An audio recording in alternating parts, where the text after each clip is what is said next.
రాజ్యసభలో ఆంధ్రప్రదేశ్కి ప్రత్యేక హోదా అంశం మీద చోటు చేసుకుంటున్నటువంటి పరిణామాలు జరిగిన చర్చ మీద మరింత సమాచారం విశ్లేషణ మా ఢిల్లీ ప్రతినిధి ప్రసాద్ అందిస్తారు. ప్రసాద్, రాజ్యసభలో చోటు చేసుకున్న తాజా పరిణామాల మీద వివిధ రాజకీయ పక్షాల స్పందన ఎలా వస్తుంది?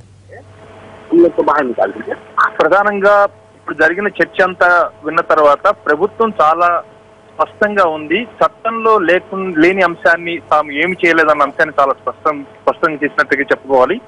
ఆర్థిక మంత్రి ఇచ్చినటువంటి సమాధానం చాలా నిరాశాజనకంగా ఉంది. ఆంధ్రప్రదేశ్ చెందినటువంటి అన్ని పార్టీల సభ్యులంతా కూడా చాలా నిరాశాజనకంగా ఉన్నారు. ప్రధానంగా 14వ ఆర్థిక సంఘం రికమెండేషన్స్ మేరకు ఆర్థిక పరంగా ఎలాంటి స్వచ్ఛందంగా గానీ చాలా ఉదారంగా గానీ నిర్ణయాలు తీసుకునేందుకు కేంద్ర ప్రభుత్వానికి ఏమాత్రం వెసులుబాటు లేదన్న అంశాన్ని చాలా స్పష్టంగా తెలియజేశారు. అయితే ఒక అంశాన్ని ఆర్థిక మంత్రి చెప్పడం కొంత మేరకు ఊరట కలిగించినప్పటికీ కూడా సెంటిమెంటల్ గా ఉన్నటువంటి ఈ స్పెషల్ స్టేటస్ అనే అంశంపై కేంద్ర ప్రభుత్వం ఇదిమిద్దంగా ఒక నిర్ణయం తీసుకునేందుకు ఏమాత్రం సుతారం ఇష్టంగా లేదు, ఏమాత్రం దాని మీద చర్చించడానికి కూడా సిద్ధంగా లేదన్న అంశం చాలా స్పష్టమైంది.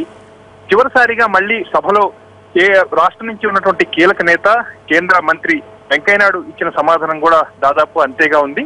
చట్టంలో లేని అంశాన్ని తాము ఏమి చేయాలన్న అంశాన్ని చూచాయిగా చాలా స్పష్టంగానే చెప్పినట్టుగా ఉంది. ప్రధానంగా అభివృద్ధి అనేది క్రమంగా ఒక ప్రక్రియ కాబట్టి అభివృద్ధి జరుగుతున్న మేరకు రాష్ట్రానికి సహాయం అందించే విషయంలో ఏమాత్రం వెనుకడుగు వేయము, ఆ మేరకు సహాయం అందిస్తామని చెబుతున్నప్పటికీ కూడా స్పెషల్ స్టేటస్ అనే పేరుతో మాత్రం తాము ఏం చేసేందుకు కూడా ఎలాంటి అవకాశం లేదు.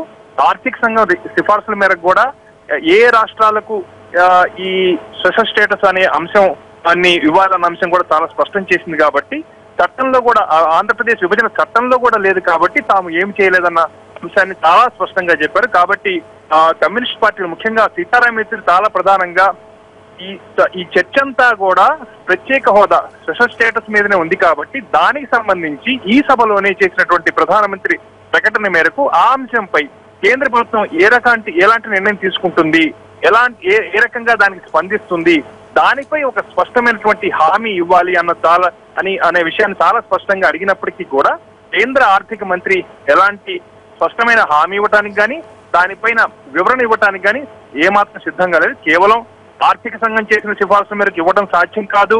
అదేవిధంగా అభివృద్ధికి సంబంధించి ఆంధ్రప్రదేశ్ ఆర్థిక ఇబ్బందులు ఉన్నదన్న విషయం తెలిసినప్పటికీ కూడా ఆర్థికంగా సహాయం చేస్తామన్న అంశాన్ని చాలా స్పష్టంగా చెప్తున్నారు. కానీ ఎలాంటి ఆర్థిక సహాయం చేస్తారు, ఎప్పుడు చేస్తారు, ఎంత చేస్తారు అన్న విషయం మాత్రం ఎక్కడ స్పష్టంగా చెప్పలేదు. ఇది ఖచ్చితంగా ప్రభుత్వం చాలా స్పష్టంగా ఉంది. చట్టంలో లేని ఏ అంశం కూడా తాము పరిశీలించము, దానిపై ఎలాంటి స్పష్టమైనటువంటి హామీ ఇచ్చేందుకు కూడా తాము ఇష్టపడలేదని చాలా స్పష్టంగా చెప్పారు. ఇక చట్టంలో ఉన్న అంశాల మేరకు మాత్రమే తాము ఖచ్చితంగా ఎక్కడ విమర్శలకు తావు ఇవ్వకుండా సహాయం చేస్తాము, ఆ మేరకు ఆర్థిక సహాయం చేస్తాము, అన్ని అంశాలను పరిశీలిస్తాము. పోలవరం ప్రాజెక్టుకు సంబంధించి ఇచ్చే ఆర్థికమైనటువంటి సహాయంలో కూడా నాబార్డు ద్వారా ఈ ఆర్థిక సహాయాన్ని అందించేందుకు ప్రయత్నం చేస్తున్నాము